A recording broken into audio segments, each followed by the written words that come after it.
Assalamualaikum warahmatullahi wabarakatuh. Anak-anakku sekalian, alhamdulillah hari ini Ustadz akan berkisah lagi, yaitu kisah tentang penciptaan manusia pertama. Siapa? Nabi Adam alaihissalam. Anak-anakku sekalian, Nabi Adam tidak diciptakan pertama kali. Nabi Adam itu diciptakan setelah Allah itu menciptakan malaikat. Dari apa? Dari cahaya. Kemudian Allah menciptakan makhluk yang berikutnya yang diciptakan dari api, yaitu iblis. Nah ini ya. Sebelum Allah menciptakan Nabi Adam, Allah itu mengatakan kepada malaikat dan iblis bahwa dia akan menciptakan makhluk yang namanya manusia. Kemudian diciptakanlah makhluk manusia itu, yaitu Nabi Adam. Dan singkatnya, kedua makhluk yang diciptakan terlebih dahulu, yaitu iblis dan malaikat, itu supaya bersujud kepada Adam sebagai rasa hormat ya. Malaikat adalah makhluk yang sangat taat kepada Allah. Kemudian malaikat langsung bersujud kepada Adam setelah Adam diciptakan secara sempurna. Tapi iblis nggak mau. Iblis nggak mau melaksanakan perintah Allah Subhanahu wa Ta'ala. Ya. Karena apa? Karena dia itu merasa lebih hebat daripada Adam. Merasa iblis ini adalah golongan jin ya, yang kita sampai hari ini belum bisa melihat mereka dan tidak bisa melihat karena jin termasuk makhluk yang gaib ya. Nah, maka karena iblis ini menolak perintah Allah, maka Allah menanyakan, kenapa wahai iblis kamu tidak mau bersujud kepada Adam? Maka iblis mengatakan bahwa dirinya itu terbuat dari api, lebih hebat, masa supaya sujud atau hormat kepada Adam yang terbuat dari tanah. Nah ini, maka saat itu Allah itu sangat marah kepada iblis ya.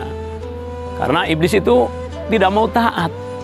Perintah Allah itu jangan dilawan, jangan pakai alasan ya. Pokoknya kalau perintah Allah laksanakan. Sebagaimana malaikat melaksanakan perintah Allah, yaitu bersujud kepada Adam. Nah, iblis mengatakan bahwa dirinya terbuat dari api lebih bagus daripada Adam yang tercipta dari tanah ya. Maka saat itu pula iblis diusir sama Allah dari surga. Jadi anak-anakku sekalian, waktu itu Adam bersama istrinya Hawa, kemudian malaikat dan iblis itu hidupnya di surga. Tapi karena iblis itu melanggar perintah Allah, menentang Allah, maka iblis diusir dari surga. Bagaimana reaksi iblis ketika kamu tidak pantas hidup di sini, iblis? Kamu tempatnya tidak boleh di sini. Bahkan dikutuk untuk selamanya. Baru setelah itu iblis baru sadar. Oh iya, saya salah. Maka iblis ini diusir dari surga. Kemudian dia minta waktu kepada Allah. Ya Allah, aku telah Engkau usir dari surga ini gara-gara Adam, manusia. Maka saya minta, yang pertama saya minta supaya Engkau hidupkan ya Allah sampai nanti hari kiamat. Maka Allah memberitahukan, Allah mengabulkan permintaan iblis. Baiklah, kamu yang termasuk aku beri tangguh, kamu hidup sampai hari kiamat nanti. Anak-anak sekalian ingat, iblis itu dan anak buahnya sampai hari ini yang sudah sangat banyak itu hidup terus sampai nanti hari kiamat. Kemudian yang kedua, permintaan iblis, ya Allah, izinkan aku untuk mengganggu anak cucu Adam, mulai dari Adam sampai nanti anak cucunya termasuk kita, supaya jangan mau mengikuti jalannya Allah, jalan yang lurus ya, Shiratal Mustaqim, supaya manusia itu nanti menjadi temannya iblis semua. Allah pun mengabulkan, silahkan kalau kamu bisa, kecuali satu ya Allah, hambamu yang mukhlis, hambamu yang ikhlas ya, yang segala perbuatannya itu karena Allah Subhanahu wa Ta'ala, bukan karena yang lainnya. Nah, ini dua permintaan ini dikabulkan oleh Allah. Anak-anakku sekalian, maka kisah pada hari ini nih ya, Ustadz ingin menyampaikan bahwa satu ya, janganlah jadi orang yang sombong kayak iblis. Aba wastakbar, sombong ya. Jadi dia itu sombong, diperintah sama yang maha menciptakan. Iblis tahu yang menciptakan Allah, iblis tahu yang memberikan surga Allah, tetapi dia itu karena hawa nafsunya dia melawan perintah Allah, atau namanya durhaka. Jangan pernah kita durhaka kalau dalam hal-hal yang memang Allah perintahkan. Contohnya, kalau kita diperintahkan untuk berbakti kepada orang tua, maka kita harus tunduk karena itu perintah Allah. Di samping orang tua berjasa pada kita, itu perintah Allah Subhanahu wa taala. Kalau perintah Allah kita supaya baik sama teman, supaya belajar nurut sama ustadz, ustadzah, itu juga perintah Allah. Nggak boleh sombong, nggak boleh menentang ya, kecuali perintah itu perintah yang batil, perintah yang jelek, itu kita boleh mengabaikan atau kita boleh beralasan tidak mau. Tapi selama perintah yang baik harus taat.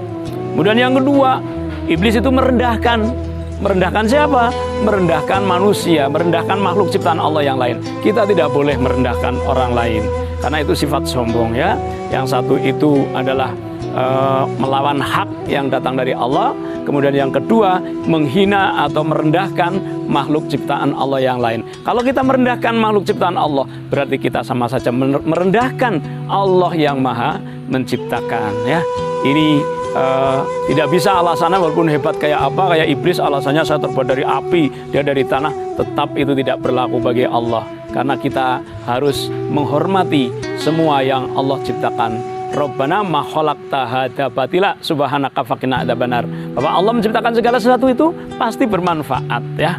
Pasti akan ada manfaatnya seperti apapun. Kita sebagai manusia harus menerimanya dengan baik.